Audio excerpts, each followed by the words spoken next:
twese udukunda uri mu ijuru, izina ryawe rikomeye rirahabwa. Tuzajya twinginga ngo muri amasaha yo kukuramya nk'uko twari duto tukuramya, umwuka w'Imana yuzuye imitima yacu twese, maze ubwo tuza kuva aha ngaha dutahe turabagirana umucyo wo mu ijuru, nk'uko umugaragu wa Mose yaboneraga nawe yamanukaga ku musozi abagirana ubwiza bwawe, natwe tuzi ubwiza bwawe buri munsi wose, kandi bitari umunsi gusa ahubwo none n'iteka ryose. Turamaze mu izina rya Yesu Umwami wacu. Amen.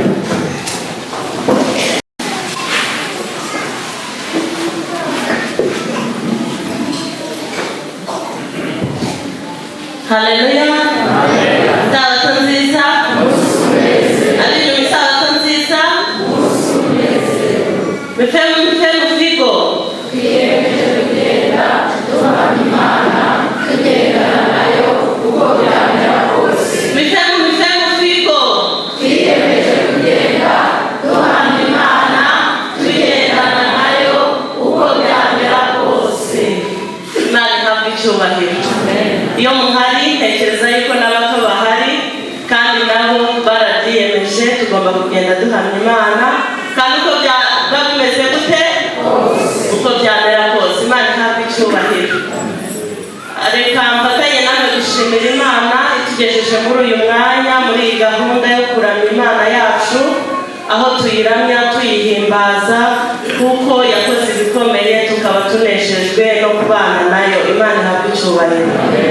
Muri iyi gahunda rero nk'uko bisanzwe, njye ndi umuyobozi uje uyoboye itsinda ry'abantu batari bakeya, kandi tuje kubakorera muri iyi gahunda. Njye uvuga ntikura dusenge Jeannette, ndibwira abashyitsi kuko ndizera yuko abashyitsi turi kumwe nabo nk'uko turaza kubibona mu kanya. Itsinda tuzanye rero, imbere hari abadiyakoni n'abadiyakonikazi biteguye kudufasha mu muhango wo kwakira ituro dutura Imana.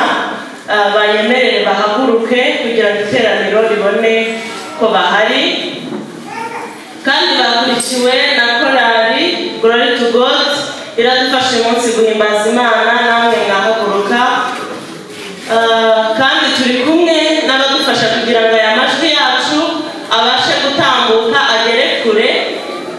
N'abadufasha kuri projecteri nabo barahari. Ndabona umwana w'umukobwa udufasha usemura uvuga ururimi rw'amarenga, kandi hano inyuma yanjye nakurikiwe na Nyirahabimana Domina watoranyijwe uyu munsi udufasha mu isomo. Nsimbutse gato turi kumwe na Mujyanama Jean Claude, ni umudiyakoni ufatanya na bariya, kandi twazanye n'umugabura w'ijambo ry'Imana uyu munsi dufite, Uzayisenga Azarias, nawe yahaguruka. Twese twaje kubana namwe muri iyi gahunda, niba mubyishimiye mubitugaragarize.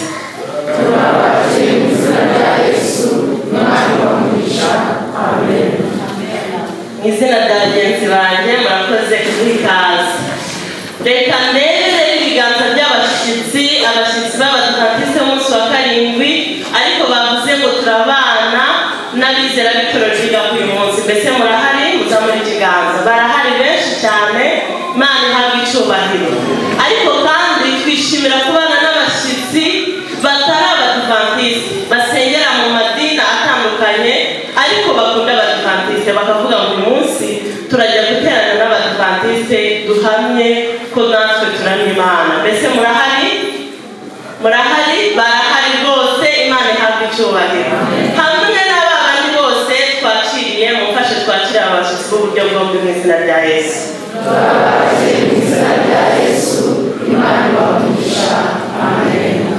Twese reka Mwuka Wera yuzure imitima yacu kugira ngo iri teraniro ry'uyu munsi rihinduke iry'umugisha kuri buri umwe wese mu izina rya Yesu.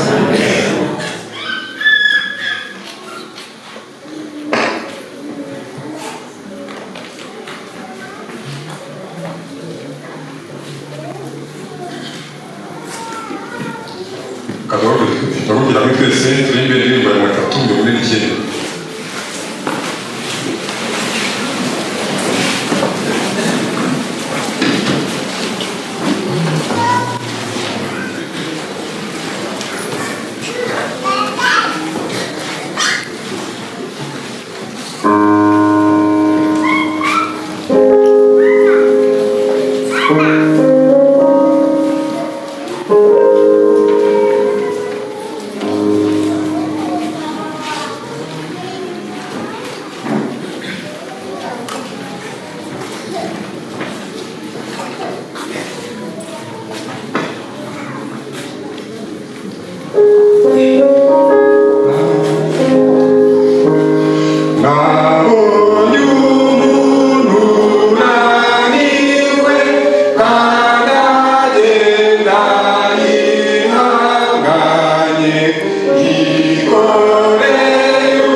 nziza. Reka turambure mu rwa mbere rw'Abatesalonike igice cya 5 umurongo wa 17 niho tugiye gusoma. Rwa mbere rw'Abatesalonike igice cya 5 umurongo wa 17 aravuga ngo musenge ubudasiba, musenge ubudasiba, abo bishobokera bapfukamye twambaza Imana.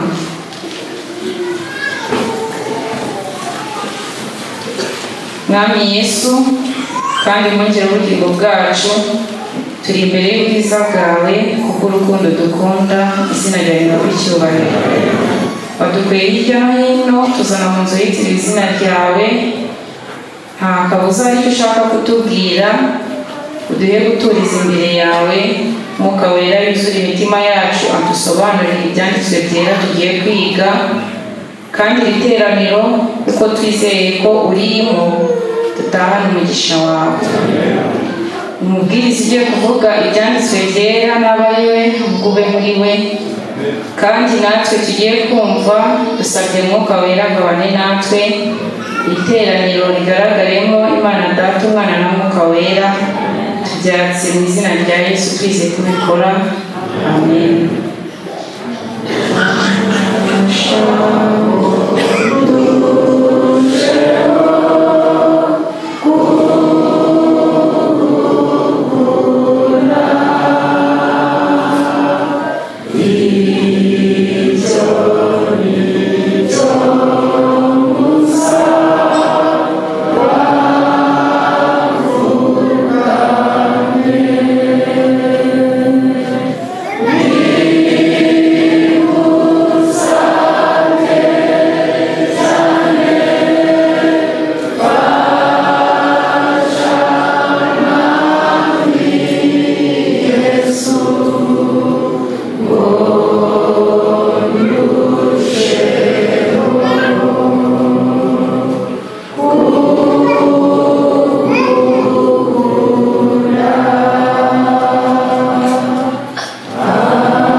Amazina ni tuzayisengazanya nuko mubera bahanirwa n'ibwira abashyitsi abandi musanzwe munzi rumeze no kuri itorero. Ndifuza gutanga impano ku muntu wibuka icyigisho heruka kwigisha ubwo heruka ahangaha baciye igihe ndibuka ari iki kintu kamwiteranije. Impano zirahari mba muri mwese ntacyo gutwaye, ushobora kuba ari kera cyangwa se umutwe w'icyigisho niwo twavugaga, yenda biragoye ko umuntu yajya kuvuga byinshi cyane cyangwa aho cyabonekaga. Yego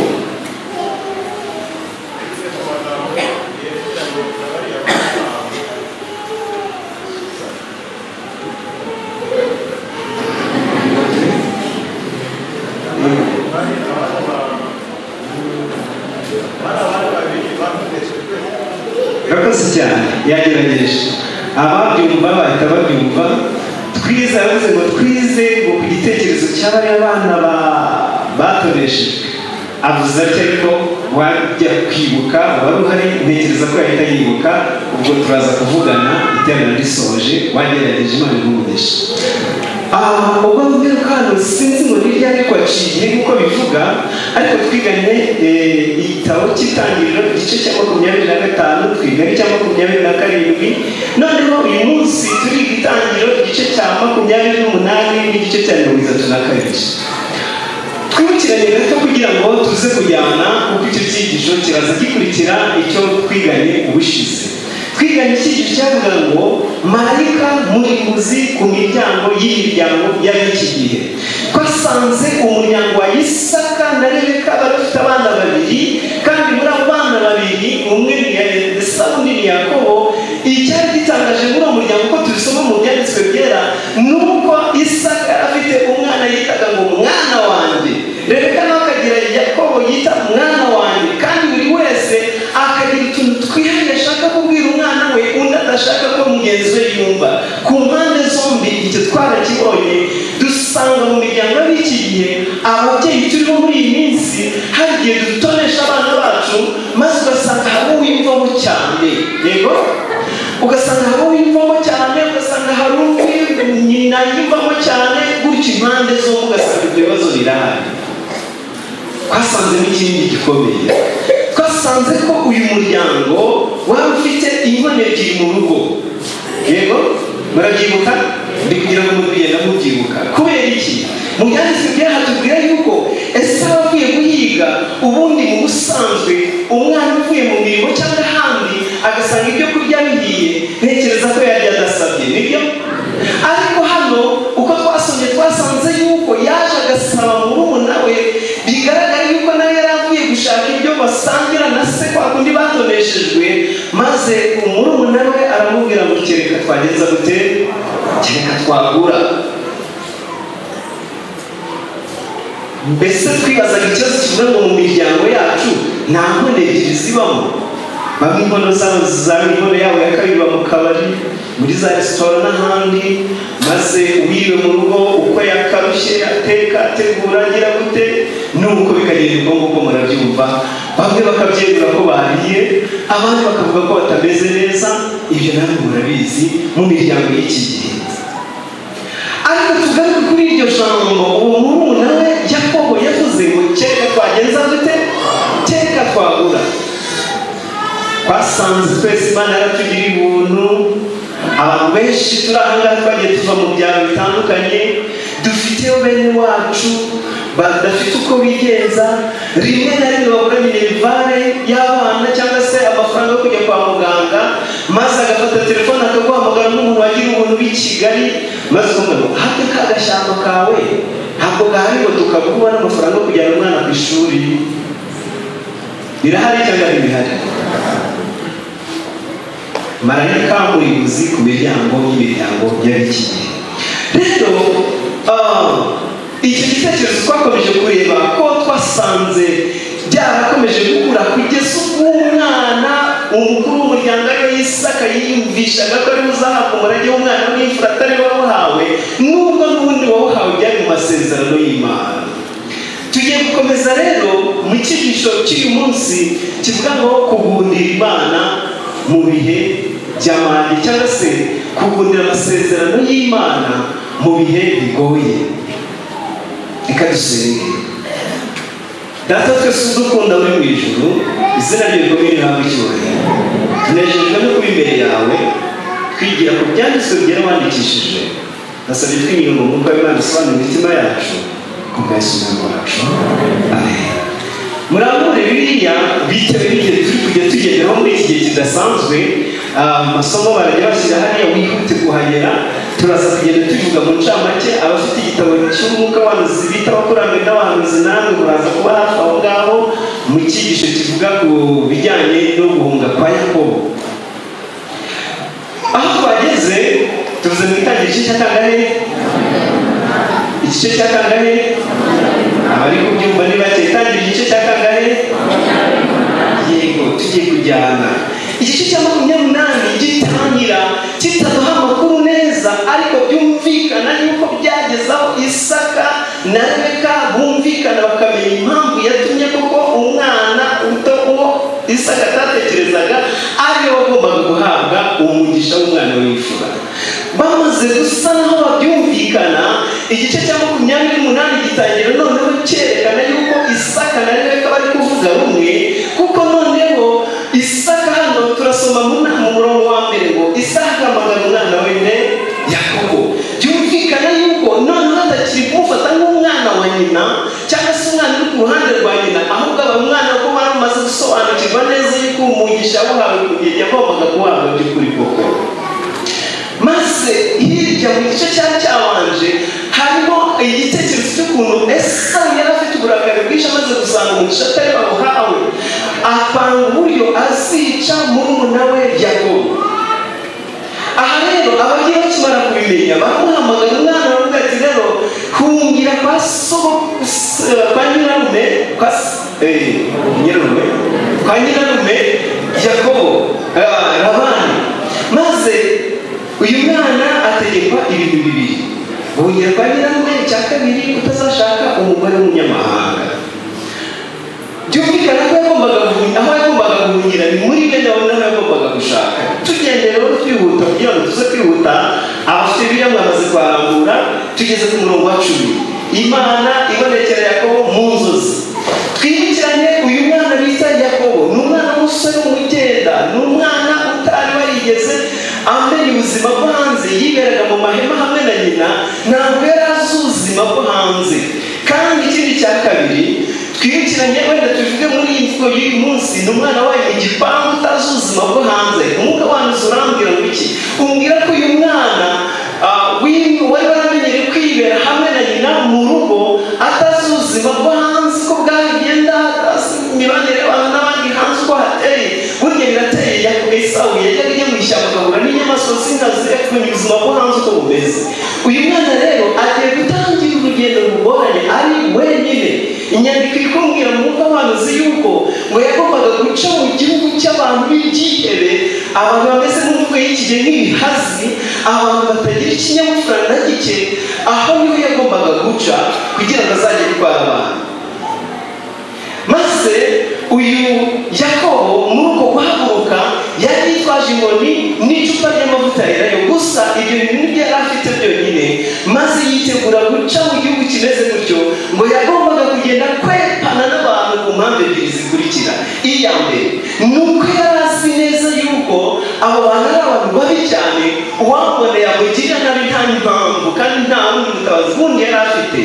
Impamvu ya kabiri ni uko yari azi neza yuko nanyura mu bantu benshi bashobora kumuza mukuru Esawu agiye kumukurikira, ashobora kuza kugeraho abaza ati nta muntu umeze gutya na gutya waciya, maze bakavuga ati yanyuze muri iyi nzira. Niyo mpamvu agomba kugenda akwepana n'aho yahura n'abantu mu nzira yagendaga.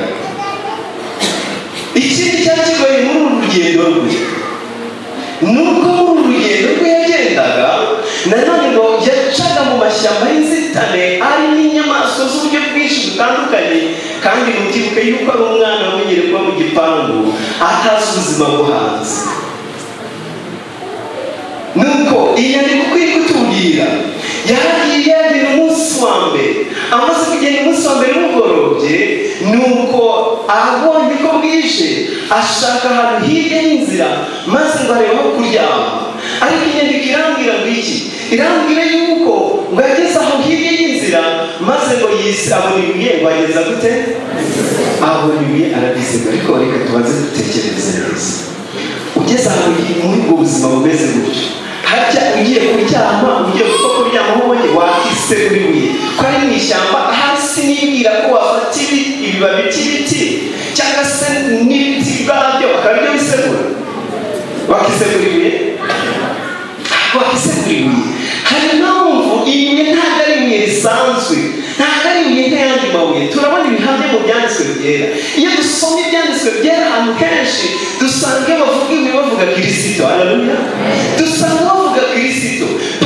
Petero yivuga mu rwanda rwa Petero, aravuga ngo ni ibuye abubatsi banze, nyamara byahindutse rikomeza imfuruka. Na Yesu yarabivuga aravuga ati ibuye abubatsi banze niryo ryahindutse rikomeza imfuruka. Iyo turi gusoma mu byanditswe byera rero hose aho bagenda bavuga ibuye baba bavuga Kristo. Ndababwira izindi mpamvu nyinshi ziri mu byanditswe byera hano zerekana ko yiseguye Kristo. Dufite bene bacu bari bari indirimbo ngo byamye mu mahoro niyoroshe imbabazi urukundo rwe ruramuza. Haleluya. Yari yiseguye ibuye, yari yiseguye Kristo. N'ikimenyetso cy'uko yari amwiseguye nuko amaze kwisegurira ibuye ngo yararose. Benda kurota ni ibintu rusange, ariko wowe igihe uryamye urota iki? Abantu batiseguye ibuye rero iyo baryamye bakarota, bamwe barota abantu babirukaho, abandi bakarota bava mu myobo, abandi bakarota batora amafaranga, abandi bakarota baryamye inzoka, abandi bakarota n'abarota bavuga bagera muri iyo hanze bakongera bakagaruka bakibuka yuko bari baryamye. Yego, iyo uryamye harya urota iki? Ariko kuko Yakobo yiseguye Kristo, akisegurira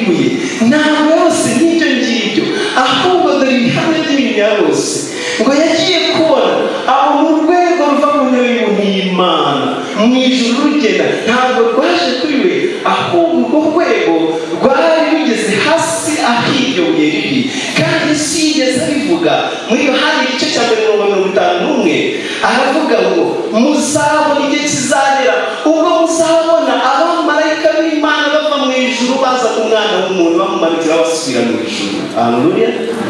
Mu yandi magambo, iyo umuntu yiseguye, iyo yiseguye Kristo ntabwo arotaguzwa, ntabwo arota nabi, ntabwo arota bamwirukaho, ntabwo arota cyabiri namwe munsi, ahubwo yiseguye Kristo. Dawidi yaravuze muri Zaburi ngo nzajya ndyama sinzire kuko Uwiteka w'Imana mu ijuru we niwo maboko w'amahoro ngatuza.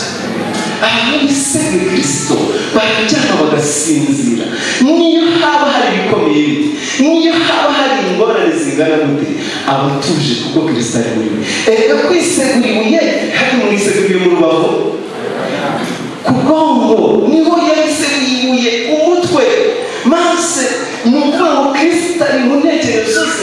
niyo mpamvu ibyo yagombaga gutekereza byose maze ngo mu gihe yarasinziriye, icyo twari turimo twivugira aha ngaha, maze uretse urwego gusa abonye abamarayika b'Imana bazamuka bamanukaho mu nzozi, ngo hari ikindi yagiye kumva yumva ijwi.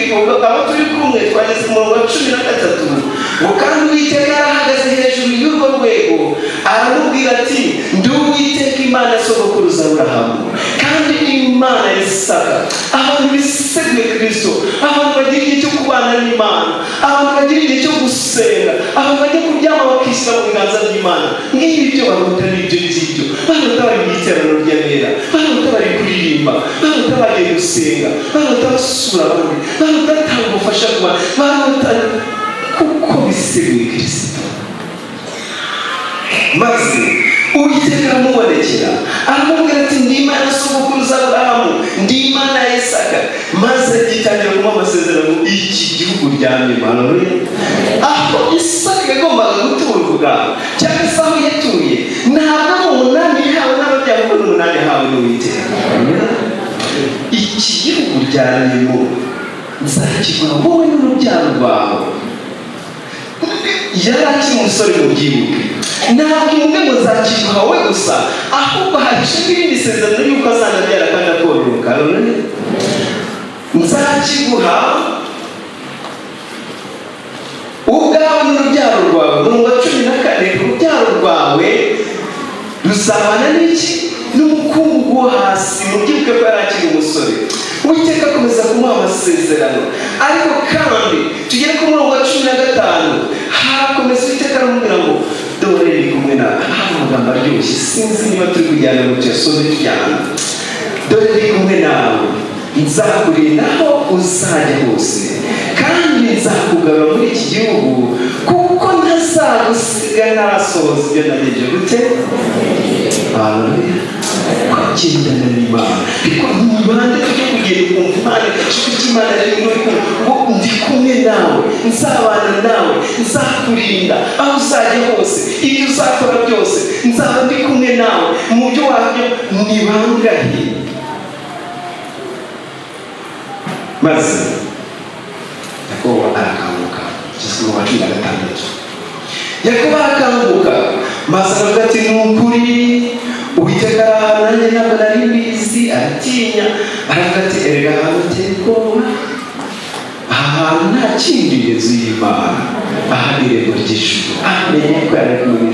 Ubwo yagendaga afite ubwoba, ubwo yagendaga ahangayitse, ubwo yagendaga aremerewe afite umutwaro nk'uko indirimbo twatangije tubwiraga, yumva aremerewe n'icyaha yakoze cyo kuriganya, yumva atababarirwa n'Imana, ariko Imana imwereka ko iri kumwe nawe kandi imwereka ko izabana nawe. Maze nawe aratangara. Yakobo nuko mu gitondo arazinduka kare, yenda ibuye yayiseguye arishinga ngo ribe inkingi, arisukaho amavuta y'ingarayo.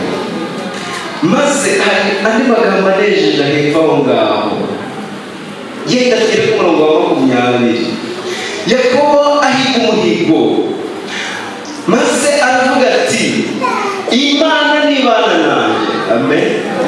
Imana nibana nanjye, ikandindira muri urugendo ngenda, ikajya n'ibyo kurya ndetse wenda n'ibyo kunywa, ikaba n'ibyo kwambara. uwiteka azaba imana yacu. Ati sezerana n'Imana, Mana numbyana ukazangeza iyo nyamahoro, urugendo rwanjye rukambira, ukagira ibyo kurya n'ibyo kwambara, ukandinda, nukuri ukazanangaburira mu muryango wanjye amahoro. Aravuga ngo ibibazo byaba ari byinshi, ndakwifuriza kugundira amasezerano y'Imana. Igitekerezo gisoza kivuga yuko nubwo igihe asengaga mu ijoro, marayika umwe yaje amusanga, ariko undi agasanga Esawu, akamubwira ati ariko se murumuna wawe uramuhora iki? N'ubundi ko agiye kuza agasanga na nyina yarapfuye, n'ubundi ko Imana yamuhaye umugisha. Ngo maze yoroshya umutima wa Esawu, ngo maze bahuye begamiranya amajosi, bose bararira, baba inshuti guhera n'iteka ryose. Burya umuntu wamaze kumurikirwa n'umucyo w'Imana, ibyamutandukanyaga n'abandi bikurwaho. Erega wikibwira ko ari we wenyine, igihe wibwira ngo ubuse nzabigenza gute, marayika w'Imana asanga n'uwo mugenzi wawe, maze aba bavandimwe bombi baba mu gihe cyo gutuza bari mu mahoro. Rero ndabifuriza kugundira amasezerano y'Imana no mu bihe bigoye, kandi Imana ibitubashishe twese mu izina rya Yesu.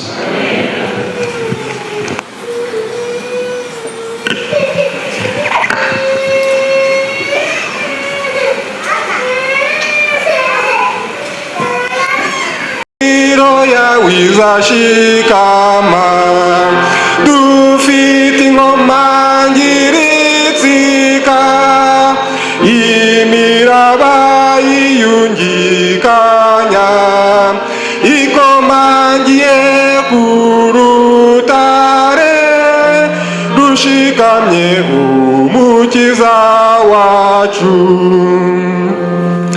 Nibitsitse ntizateraganwa, ifashwe n'ukuboko k'umwami.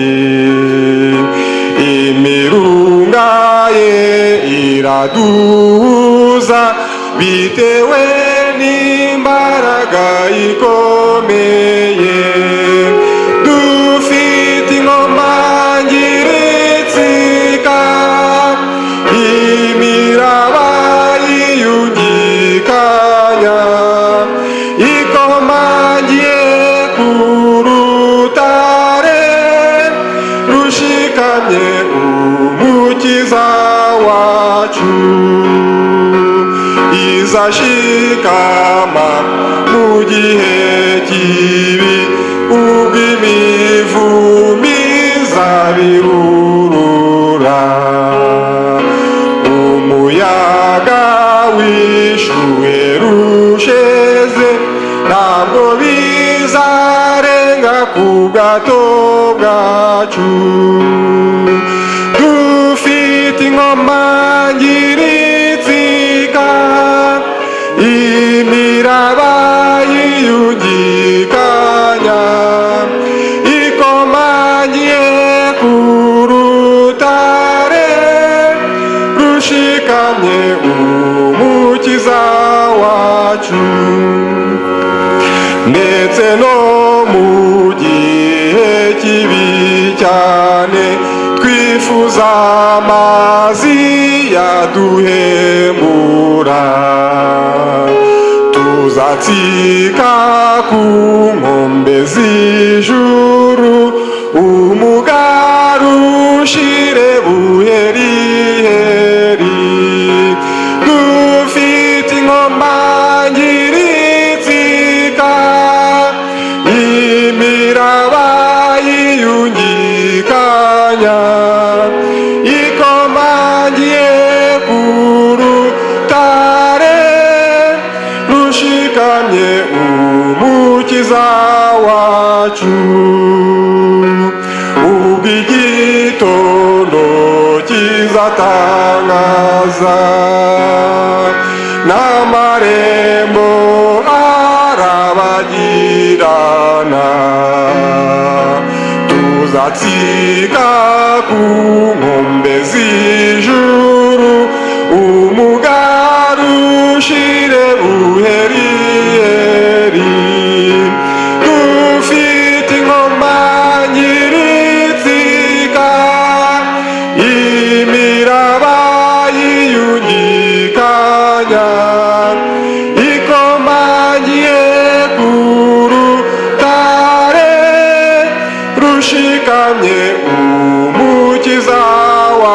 wacu.